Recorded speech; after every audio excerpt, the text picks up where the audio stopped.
tranquil, peaceful, calm, in solitude, birch and pine and fir trees stand in truce. And when some vagrant wisps of wind intrude, they sway and sigh and whisper. I deduce that mighty storms, all wrathful, flashing, rue, have gnarled majestic trunks of sturdy trees and bent them double, made them rough and crude, though now they brooding stand in apparent peace.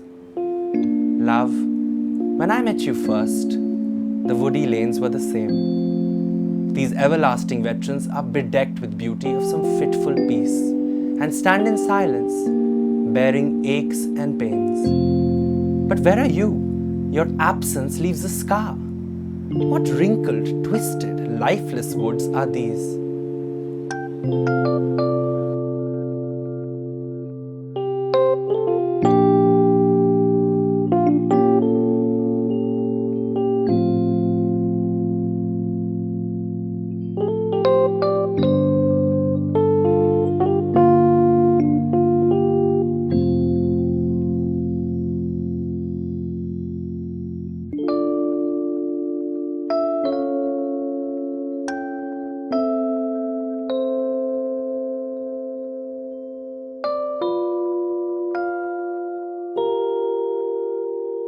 Thank you.